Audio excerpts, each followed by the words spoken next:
Russia's deputy prime minister has defended his country's military actions in Georgia.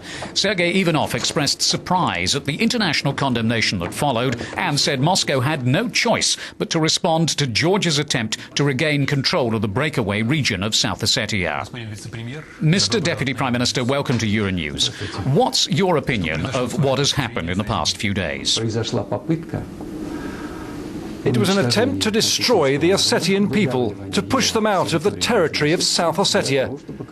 That, as Mr. Saakashvili and probably some of his Western sponsors believed, would solve the problem with the separatist region. And according to the documentary proof we're now seeing, they planned after that to conduct the same operation in Abkhazia. That is what's happened. Genocide is what's happened. Widespread physical destruction with artillery shells, tanks and guns of thousands of Russian citizens. Basically, an ethnic cleansing operation was carried out. По существу были произведены этнические чистки. Господин вице-премьер, if Russia had evidence of genocide in South Ossetia, why didn't it present that evidence to the United Nations Security Council and get UN backing for the use of force? В течение нескольких дней For several days, the Russian Federation was conducting a military operation of peace enforcement. That operation is now concluded successfully. By that I mean that Georgia is now no longer capable of repeating its military offensive in South Ossetia or Abkhazia. And only now, when the operation has been completed and its goals achieved, can Russian criminal investigators and other law enforcement officials work in the field to collect evidence, which will then be presented to the international community, along with corresponding accusations against the Georgian leadership. Сообществу с соответствующими обвинениями в адрес грузинского руководства. The situation in South Ossetia has been building for a long time. Was the Russian military operation prepared in advance, or was this operation started only after there came the reports of Russian civilians and Russian peacekeepers being killed? Давайте рассуждать логично. Let's be rational. If the Russian Federation had known in advance, as you say, that Saakashvili had such insane plans, then of course we would have acted accordingly and would at least have put our military forces directly along the border between Russia and South Ossetia and at the Rotsky Tunnel between North and South Ossetia. In that case, we could have responded within a couple of hours. But naturally, that didn't happen, because we couldn't know about Saakashvili's plans. Of course, we needed some time, perhaps about a day, to send our troops to South Ossetia to protect our citizens and our peacekeepers.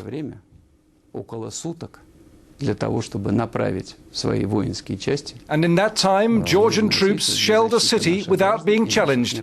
They fired on it with tanks and artillery. They crushed children under tank tracks. They burned women who were locked in sheds. All in all, they conducted genocide and ethnic cleansing. Давили танками детей, сжигали женщин в сараях, куда сгоняли их. То есть осуществляли геноцид и этнические чистки. Georgia claims it was defending itself and says its troops didn't target civilians in Skin Valley. От кого она защищалась? От осетинского народа? Defending itself from what? From the Ossetian people?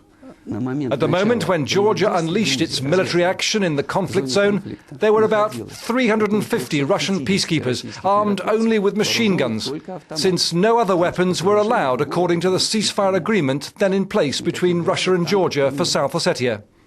There were no Grads, no multiple rocket launchers, no tanks there. It was peacekeepers and local civilians, and a very small force dwarfed by the Georgian army, the military forces of South Ossetia. The number of soldiers was completely mismatched. So who was it Georgia was defending itself against? It wasn't defending, it was attacking. And only after we sent our additional troops to reinforce the peacekeeping contingent, only then did Saakashvili cry out hysterically that Russia was attacking him. Вот тогда Саакашвили истерически закричал, что на него напала Россия. What was the point of your strikes against targets outside the conflict zone, targets in Georgian territory, including civilian targets, according to eyewitnesses? Eyewitnesses? I think it's more something that President Saakashvili has said.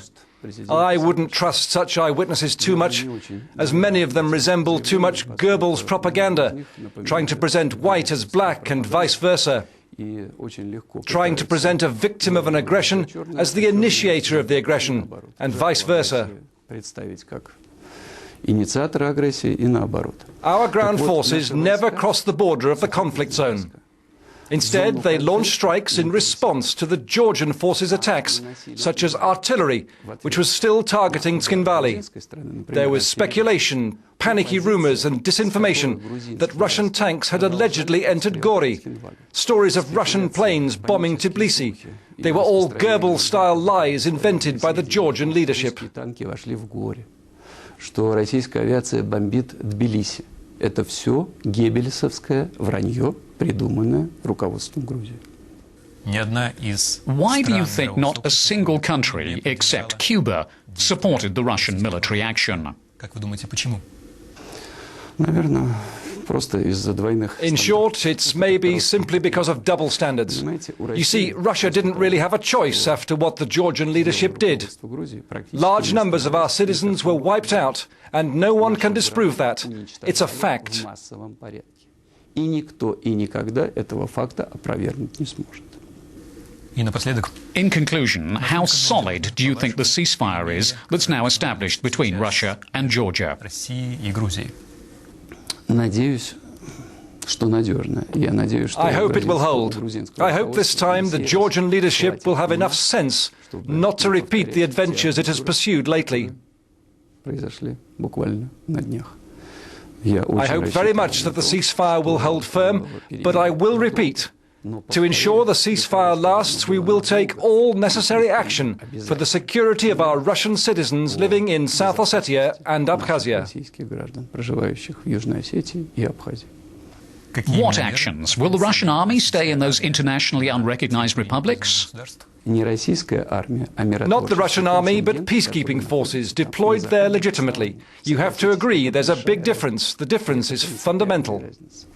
Georgia says they're occupying forces. Well, Georgia can call them whatever it wants. It won't change reality. Спасибо.